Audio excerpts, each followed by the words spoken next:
Hello and welcome to this week's The Story of a Poor Boy. This is going to be a dead short one because the quickest story of a poor boy ever. Yeah, so it's 25 to 8. Me and Matt don't really want to record during the Man City Man United game because neither of us have any kind of want nor desire to watch Man City play against Man United.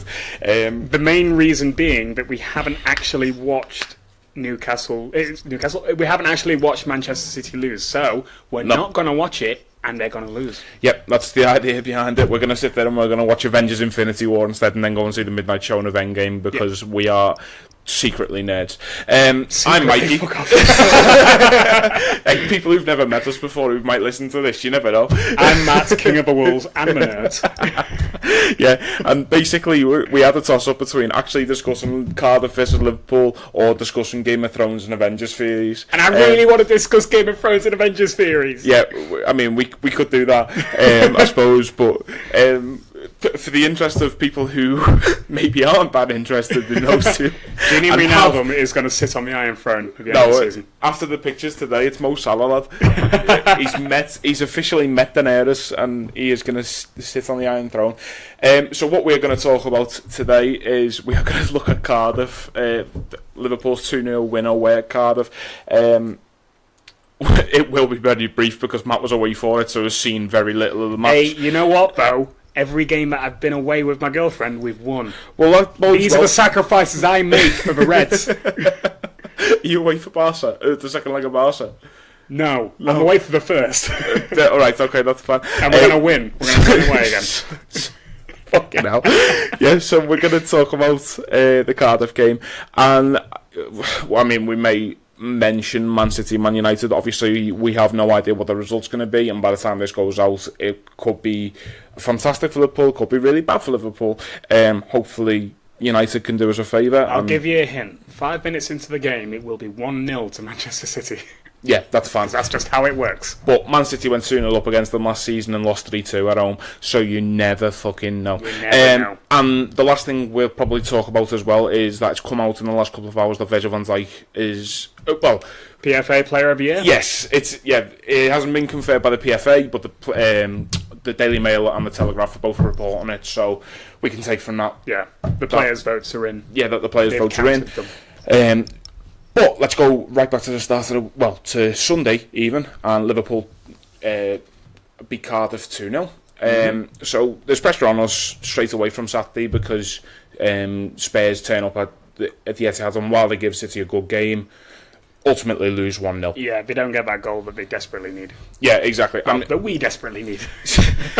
And for anyone who didn't watch the match, I mean, Man City was so fortunate by the end of that game. So frustrated. They looked tired by the end as well. Exactly. They looked like they could quite easily have dropped points. This could quite easily have been the game. If the game had been played for an extra 10 minutes, then that was it. Spurs missed so many good chances, so many. But ultimately, pressure was on Liverpool. Heads went a little bit, let's be honest. A lot of people have kind of as heads go every single time Man City win a game. I was quite calm. To be honest, by my normal standards, I was quite calm after this game because I was just like, listen, all it means is that there are fewer games for City to drop points in. But we knew that this was never going to be fucking straightforward. This may well go to the last day of the season, Liverpool needing Brighton to do us a favour. That might well be something that happens this season. So when Liverpool turn up at Cardiff, Cardiff, apparently their backs are up after beating Brighton. The starting 11 for Liverpool, just to run through it: Alisson, Alexander-Arnold, Joel Matip, Virgil van Dijk and Andy Robertson, Jordan Henderson, Gini Wijnaldum and Naby Keita in midfield, and then the normal front three of Salah, Firmino and Mane. When that team gets announced, obviously the first massive question mark is that there's no Fabinho. Yeah, so the first thought was no Fabinho. Who's going to be playing in that holding role? Is it going to be Wijnaldum, or is Henderson dropping back there after playing so well in the attacking 8 role the last few weeks? So it was a bit of a weird one. The rest of the team picks itself in the midfield. I think a little bit weird. I think Naby Keita coming back and starting, good for him as well. Yeah, definitely. I mean, it is if I remember rightly now, because it was a good couple of days ago, but it is 2 changes from the Porto game, Porto away, is it? Yes, it was. Yeah, fucking hell, it feels like it was a lot longer than that. But yeah, it's 2 changes from that lineup. I mean, the first question, as you say, is whether Henderson's plays more advanced. As it happens, Gini Wijnaldum plays deeper, and both of them really benefit from it. Really do. It's important to say that Gini Wijnaldum's not been on his best run of form for Liverpool. We haven't really discussed Gini Wijnaldum much lately because the other midfielders have because we've been praising Fabinho and Henderson so much. Well, and it feels bad to criticise players when the team's doing so well, which might sound weird when you listen to how much me and you complain about Joel Matip. But it's one of those things, I guess. But this game round, we see Wijnaldum in the hole, and he looks so much better. He looks a lot more like Gini, I think. Yeah, is definitely. the thing. I think the change of position and also having Henderson in front of him doing the job that he would have been, it probably allowed him to relax a bit. Yeah. And obviously being closer to Van Dijk, that's going to help any player out. So I think maybe you just needed that as kind of a little like refresh / reset. Yeah. But then again, like it's normal for players to drop in and out of form. Like that's why we have squads when some are on fire, some are on the back burner, and then when those on fire cool down a bit, the ones on the back burner step up. Yeah, that's just how it works. And Gini's been off for the last month, but hopefully he's coming back in for the last push for the title. Well, yeah, I mean, and the Champions League. We're winning the double. There are worse problems to have than having 4 midfielders in form. Exactly. So Liverpool at the moment are looking at Fabinho who's in form, Jordan Henderson, Naby Keita, and hopefully Gini Wijnaldum's playing himself in. That's not even mentioning James Milner, who comes on and sees this game out as well. Yeah. So I mean, it's a wonderful headache to have, as much of a cliche as that is. But yeah, I mean, the first half Liverpool just dominate, but don't really they don't really take any advantage of the possession that they have. There's 3 clear-cut chances. Bobby Firmino misses an absolute sitter through one-on-one. But then the second half, Liverpool take the lead and round the hour mark with Gini Wijnaldum, as we said. Routine that Jurgen Klopp is absolutely adamant that they created at half-time. They might have. Apparently, the story is that they noticed all the space that Cardiff were leaving and decided to do it at half-time. And I don't see why. Just move your mic a little tiny bit over, just away from the wire, because the wire keeps hitting it. Sorry, carry on. I don't see why they'd lie about that. They're all intelligent players. Yeah. It makes sense that they can try that in-game management as well as the manager. No, that's fair, but my question mark around it really is that I think that Trent's missed it, to be honest. I don't think that it's been intended to go to where it's gone to. But having said that, I mean, if regardless of how the ball's got there, it's fantastic improvisation from Wijnaldum, and he hasn't half hit that well. My God, he's hit that so fucking hard. Yeah, exactly. And you can see he's going to rip their net off. You can see how much it means to Wijnaldum as well. And there's a common saying going around at the moment. I mean, Mane scored recently, and it was he wants to win this title more than any of you do. And then Jordan Henderson scored, and it was he wants to win this title more than any of you do. And then Gini Wijnaldum celebrates after this, and it's Gini Wijnaldum wants to win this title more than any of us do. I mean, it's lovely to see players caring as much as Gini does in that celebration. Yeah, really is. And he can finally get... I know he's had that, he's scored an away Premier League goal, but now he's got 2. So now everyone can always shut up. If they can shut up about it, say, oh, well, he's only ever scored 1 Premier League away goal. Now it's coming at Newcastle. It's done. It's gone. It's coming at Newcastle as well. Just so you know, Martin Tyler will crack that out at the Newcastle game as well. No, you can't do that anymore. 2 is not an interesting number. It's just it's not. That's not an interesting stat. It's a very good point. It's not. After this, Fabinho comes on to kind of shore up the game a little bit for Naby Keita. Naby Keita who had a very good game, but it's probably unlucky to get pulled, but maybe it's more saving his legs. It feels a bit harsh that it's always Naby, but it is the go-to change, and it's the change I said while watching the match. And it's the change that works as well. It's not like we're taking off a midfielder and putting another centre back on. Yeah, which is like the worst change. We've discussed that loads of times, and we hate seeing it, but taking off one of your more advanced midfielders and bringing on someone like Fabinho, that is a good change. That is a good change to see a game out. No, it is. I mean, obviously, it was intended to be a good change, and then 4 minutes later, Fabinho gets a head injury and has to go off himself. Oh, true, yeah. But the thing is with that midfield, the one that starts is when you're seeing a game out, the two midfielders you want alongside Fabinho are Gini Wijnaldum and Jordan Henderson. It's just the way it is. So it feels harsh on Naby Keita that he is the one who's sacrificed, but at the same time you have to understand where that's coming from and the decision that's been made there. I think it's Naby Keita's job to make it so that he's not the first name, because he wins that ball back so many times in the first half. Yeah, it's ridiculous. Like he's constantly pressing, he's constantly chasing after the ball, tracking back, and then turning defence into attack. And because obviously Liverpool are in possession a lot more, Cardiff looked like they were burnt out as well.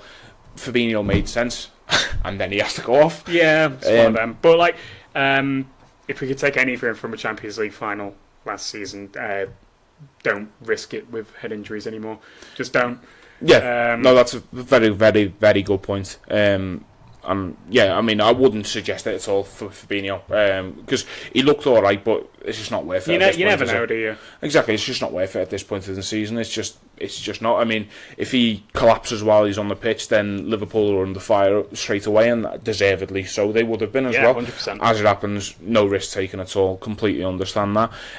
James Milner comes on, and it means Wijnaldum has to drop back again. Felt a bit sorry for him, to be honest, because he looked so happy to have been released, and then he just told, "No, you're going back instead." But James Milner does a great job of seeing the game out, as you'd expect from James Milner. Yeah, James Milner's special, really. Yep. Liverpool win a penalty, which James Milner converts. Matt, was that most obvious foul a penalty? Or yeah, that was quite a penalty, wasn't it? I mean, I don't know how many times you can have your arm around someone's neck or both hands on their chest for it to constitute a foul. I can't believe that we've had to as a fan base, we've had to have this conversation. It's nuts, isn't it? it's just mad.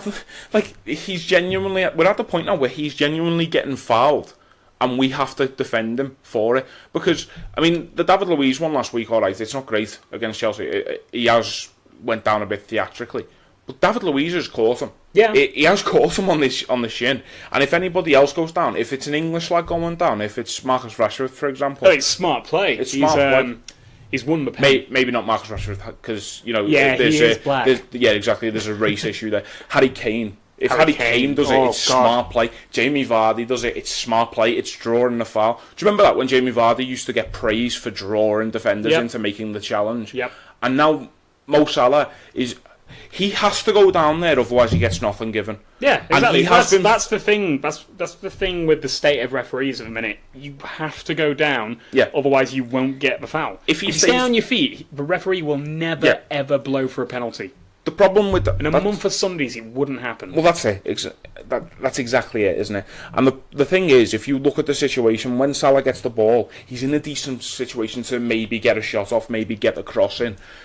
By handling Salah and by holding him back, he's basically... Well, he's denied the goal-scoring opportunity, obviously. I'm not saying it's a red card, and that maybe it's not a clear goal-scoring opportunity, but Mo Salah's original position is then gone. His original advantage is gone, and the defenders used his strength, and illegally so in this case, to make sure that Salah can't get into the position. So, therefore, he's denied Salah the opportunity, and it's a foul. Yeah. But because of the state of refereeing, you have to hit the floor. You have to, and it's a fucking joke, to be honest. It is a joke. It's a joke that we have to defend somebody who's actually a really good footballer, a really intelligent footballer, a bit of a selfish footballer as well. But yeah, he is. There was a bit of a strop by the looks of things that he didn't get the penalty. Didn't seem too happy that Milner took it, but I'm very happy to see James Milner pull rank on that one. Oh, 100%.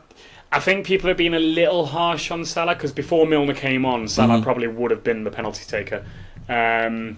Obviously, it should defer to Milner, but I don't know. No, and that's fair. And if Milner had missed it, then I think we'd be dealing with a different situation here, where Salah's absolutely furious, but Milner doesn't miss penalties. Milner doesn't miss penalties. Because he's a very, very calm pen taker. puts it away. Liverpool command the position, 2-0, see the game out, no problems. Joe Gomez gets more minutes. It literally could not have been more perfect for Liverpool. Liverpool in 2-0. Exactly. It could have only been more perfect if Oxlade-Chamberlain came on. Me and you literally have said since we started this that Liverpool haven't had any boring 2-0s for us to get overly excited about in a one fan. That's an oxymoron. Three of our last 4 results have been boring 2-0 wins. I love it. Yeah, we win. Jurgen Klopp's finally heard us. He listens. He must do. I mean, even if you extend that back to Southampton, it was not boring, but it's still a 2-goal scoreline, 2-goal lead. But 2-0 against Porto, 2-0 against Chelsea, and now 2-0 away at Cardiff as well. Fantastic. It's not bad. I want to talk a little bit about Joel Matip as well, because for anyone who listens to this, all 3 of you, our favourite son. Yeah, we don't really speak in glowing terms about Joel enough, but I thought he was absolutely fantastic in this game. He was. He really, really was. He dominated it, which is what we normally say about Van Dijk. And obviously he's only against Nias in this game, but one of the key things that you notice in this game is that Joel Matip's passing is absolutely perfect and on point for most of the game, and he's always looking for the smart pass out, and it's not always just to the side. It's always the not even the smart pass, the pass that we don't see. Yeah, and he finds Mane, Salah. I think he finds Firmino with one as well. But it's just constantly, even taking the ball out, it's smart, intelligent. It's not just doing it for the sake of it. Yeah. So fair play to Joel Matip for it. Yeah, he has been brilliant, and I'll hold my hands up and admit he's been really, really good the last month. Yeah. And he stayed fit. He stayed fit for a really long while now. Yeah. Which is something that we could never count on him for, and we still can't count on Lovren for. I think Dejan Lovren's out this summer. I love him, but I hope so. Yeah, because we just need defenders that we can actually count on. Maybe Matip's proving that we can count on him now. Yeah, that's not against Dejan Lovren. I'm one of his biggest fans, to be honest with you. But and he has got a great performance in him. Is it Porto at home? The latest one where he pulls 90 minutes and he's just absolutely fantastic. Yes, Marega. Yeah, and it's just. It deals with everything, no problem at all. I think I give him man of the match for coming in and coping so well. Now he's straight back out the team. He's straight back out the team because he can't stay fit, and we're dealing with a similar situation to what we're seeing with Adam Lallana as well. Where he's got scurvy. He comes in, Adam Lallana comes in every now and then. You see a little flick, and you're like, maybe you're still a footballer. Yeah. Was it Burnley at home where Lallana was just the best player on the pitch, or Bournemouth? Yeah. Was it Burnley or Bournemouth? It was a B. But he basically forces a mistake from a defender and stuff like that, and you're just like, maybe he's still there, and now he's out again, he's injured again, and we can't rely on him again. And I think there are far too many incidences of that with some Liverpool players, and if we do take anything from this season, is that certain players might need to be replaced, not with more quality, but with more reliability. Yeah, no, I completely agree. At the end of the day, we need to have a fully fit and firing squad. Like injuries, like big ones like Oxlade-Chamberlain and Joe Gomez had, you can forgive it, they're horrific freaks. But like Adam Lallana just not being able to stay fit, Dejan Lovren just not being able to stay fit, Daniel Sturridge, who is now behind Divock Origi in the pecking order. These players that are just there's question marks about players. There must be question marks about Zayas and Shaqiri as well, because even he dropped out the pecking order. Whether it's down to fitness or ability, that is a weird one. I have no idea what it is. It's not. I don't think it's down to attitude or anything, because if you ever notice, he is normally the first celebrating with Klopp. Yeah, he's normally they're normally jumping up and down with each other. So for Zidane to have dropped out the way he has done, it must stink of something, like he's maybe not doing what Klopp wants him to do, or maybe it is just down to fitness. But I guess we'll see, as maybe not as this season goes on, but maybe definitely as next season goes on. What you would say is it's really great to have these conversations rather than sitting there and saying players aren't good enough, players aren't reliable enough. Maybe is a better conversation. No, that's frustrating, but it is better. Oh yeah, it's no less frustrating. But the thing is, you can.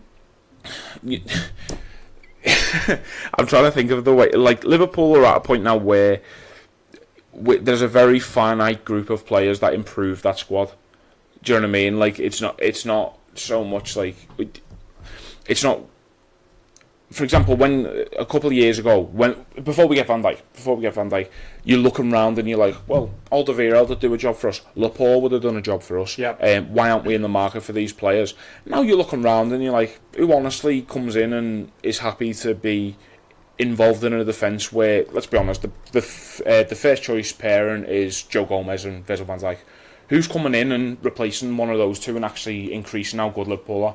Because I'm not saying Joe Gomez is the best defender in the world or anything like that, but I don't see anybody who has as high a ceiling as him who we could realistically get. Yeah. Unless you're looking at the Varanes, the Umtitis and stuff like that, and even then, yeah, I'd rather have Gomez at this point, to be honest. Definitely. The only issue with Gomez is his injury record isn't great for someone of his age, but what can you do about a fractured ankle? Do you know what I mean? It's one of those things. But yeah, I think the group of players who improve Liverpool is growing smaller, but the group of players that Liverpool can basically add to keep going is basically the players that we would have all got really excited about last season, signing last season. For example, if we were to say now that we can't rely on Adam Lallana, Marco Grujic is coming back from loan this summer, and we wouldn't have been excited about that, but now we can sit there and say, all right, we can welcome see if you can play a bit part time next season. Exactly, and we have enough confidence in the players who are currently there to say we can Harry take that Wilson chance. And Rhian Brewster coming through. Exactly, we can take that chance on them because we can rely on the front on the first lot. Yeah, because the first lot are that good at football. Mm-hmm. But yeah, I mean that all came from Joel Matip, didn't it? I guess. But yeah, it's nice for Joel in particular. Hopefully he gets a decent run between now and the end of the season and he keeps this going, and if not, it's good to see Joey Gomez back. Yeah. Man of the match for Cardiff, me.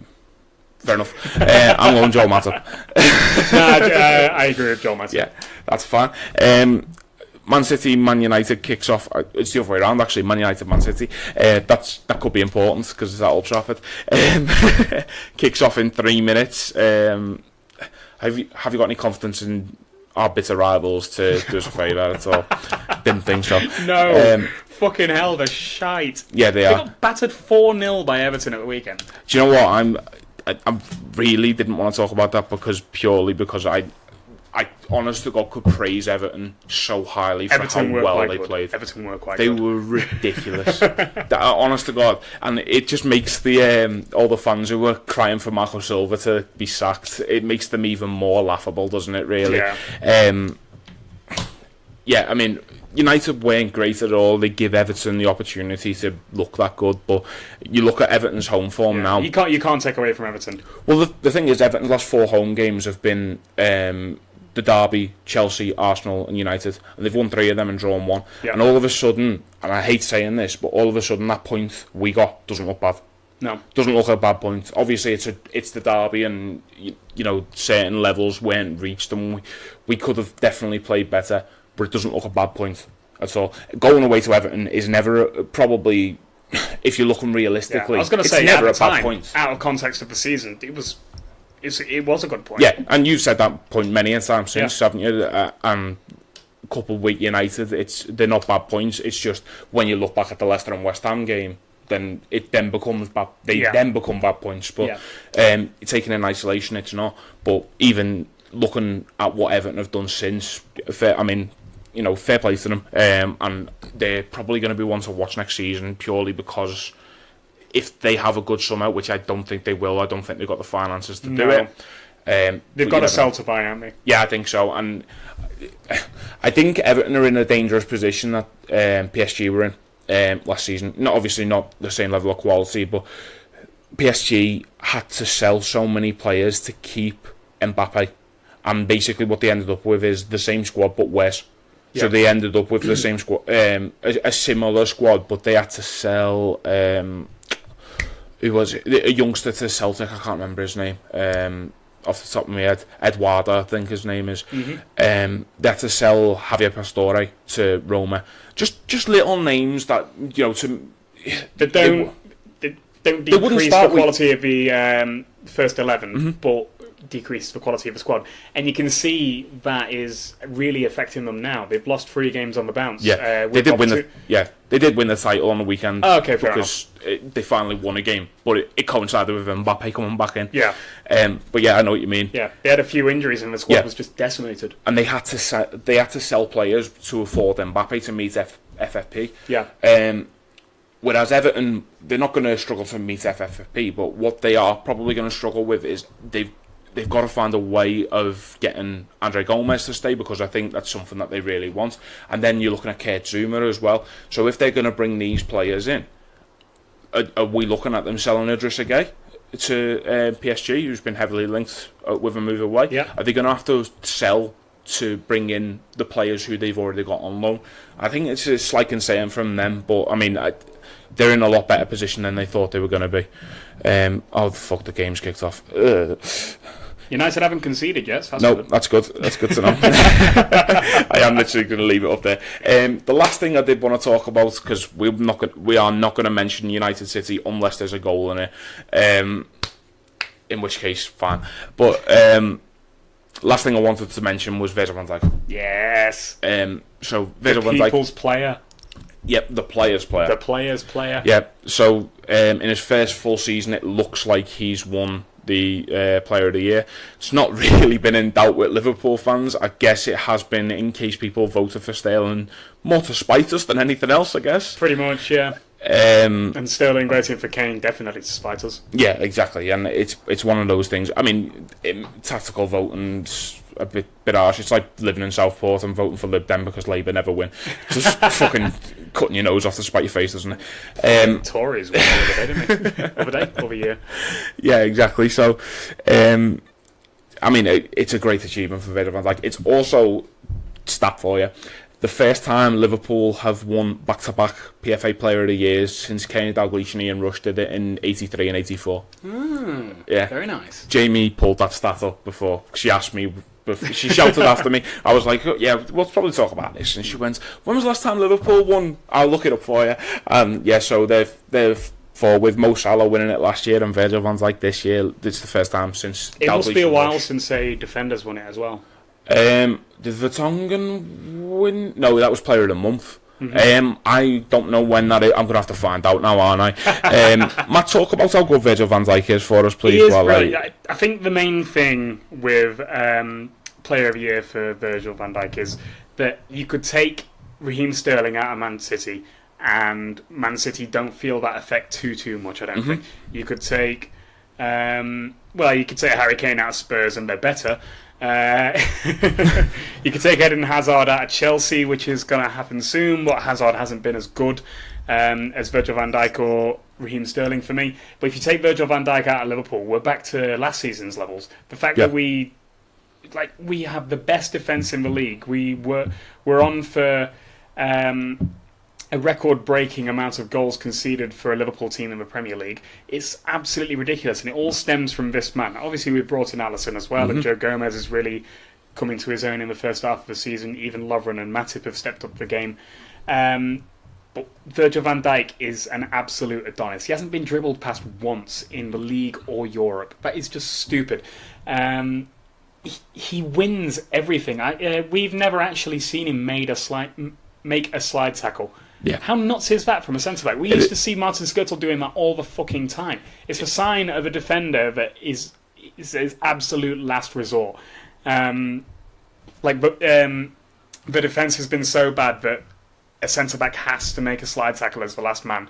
That's not a good position to be in. But for Virgil van Dijk to never even have to think about making one, he just wins it in the air with his chest. He wins a tackle with his chest. It is absolutely insane. It's my favourite defender ever to play for Liverpool. I mean, I've said it many a time, but my favourite defender to ever play for Liverpool is Jamie Carragher. Yeah. Growing up to see a Scouse lad being that good at football, reading the game as well as Carragher did. And that's the important thing here. That's the important point I'm trying to make here, is that I thought Jamie Carragher read the game incredibly well as a centre-half. And yet, when you think of great tackles that Jamie Carragher has made, they're last-ditch slide tackles. And as you've just said, I'd never see Virgil van Dijk making them, because he doesn't need to, because he's always in the right position. He is the first defender to win it since John Terry in 2004, 2005. I was going to say John Terry. I did think it was going to be Terry, to be honest. He was the first name that jumped out at me, but I thought it had been a bit more recent than 2005. But yeah, he's the first defender since John Terry. The defender before Terry, I think, is Paul McGrath. Yeah, Paul McGrath, who played for Aston Villa. So yeah, we're talking about someone who's in very exclusive company. There aren't many names as up there with Virg in terms of defenders, but I mean, what can you say? Liverpool have this footballer who is now in the prime of his career. This isn't somebody who we are going to lose for his prime. This isn't a Luis Suarez who left just before his prime. This isn't a Philippe Coutinho who's left just before his prime. We're talking about somebody who's in his prime years, and Liverpool are going to reap the rewards of that, which is fantastic. We're going to have the best defence in the league for like 5 years. I genuinely think this is definitely as a Liverpool fan, because nobody else will agree with this, but I do think that the only time Virgil van Dijk will be replaced as the best defender in the world is when Joe Gomez replaces him. And I like that is me. That would be great. That is me being completely biased. It really is. But at the same time, it's, you know, I think the proof is there. When they started together at the start of the season, they looked basically identical in terms of their style and in terms of the confidence. And if they can reach heights at Liverpool with Alisson at the back, we might be talking about the best triangle and defensive triangle in European football. Might be talking, when you put Fabinho in there, you might be talking about the best quartet. That's the word I'm looking for. That there is as well. You know what I mean? We're talking about levels here that Valdez, Piqué, Puyol and Busquets reached. Yep. And that's what we're hoping for. I'm not saying for 1 minute that they'll get there, but it's something that we can hopefully aspire to and hopefully see them reach. It's not a stupid thing to aspire to anymore. No. Like, we have the best defender in the world. Like, we have one of the best goalkeepers in the world. Yeah. We have one of the best defensive midfielders in the world. Left backs as well. We have the best left back in the world. Like, we have so many good players in and around that defence. We have Joe Gomez, whose ceiling is so high. We've got Trent, who is destined to be a midfielder, but he may as well be the best right back in the world. Yeah, that's it. It reminds me of the old adage that John Barnes made about Steven Gerrard, where he said, when Gerrard first came through, if the decision had been made that Steven Gerrard would be the best holding midfielder in the world, he would have been. If the decision had been made that he'd be the best striker in the world, he would have been, because he was that good. He could have just played anywhere. Yeah. And it has that kind of that stench about it with Trent Alexander-Arnold. It's like, if Liverpool wanted to kick on with him at right back, then so be it. He'll be great there. But if Liverpool want to move him into centre midfield, he has all the tools available to do it. But we're not talking about Trent. We're talking about Virgil van Dijk. No, he's the best. No, that's it. Many congratulations if it is Virg. I mean, it's only the Mail and Telegraph. Virg. Yeah, it's only the Mail and the Telegraph report on it so far. So hopefully it is Virg. Hopefully Man United can do us a favour tonight. And the thing that we did take, that we can take away from the conversation we've just had, and the thing I've been trying to hammer home throughout this title race is, it's not this title race, it's the next season and the season after, and it's sustaining the level that Liverpool are at. It's a dynasty. Exactly. That's what City's trying to build. That's what United built so successfully under Ferguson and have let rot away. Yeah.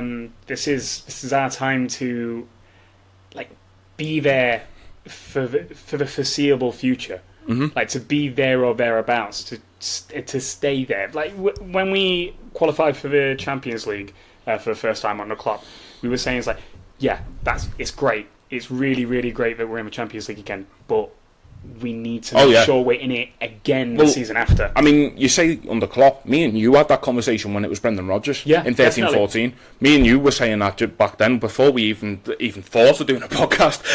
we were like, yeah, it's important that if we are going to get in the Champions League, that we stay there. Yeah, and it's just as important qualifying for the second year as it is the first. The only action so far after 10 minutes of play has been Vincent Kompany's just been yellow carded.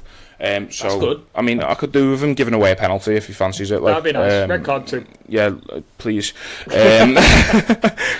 Not asking for much, just please. please, Man United.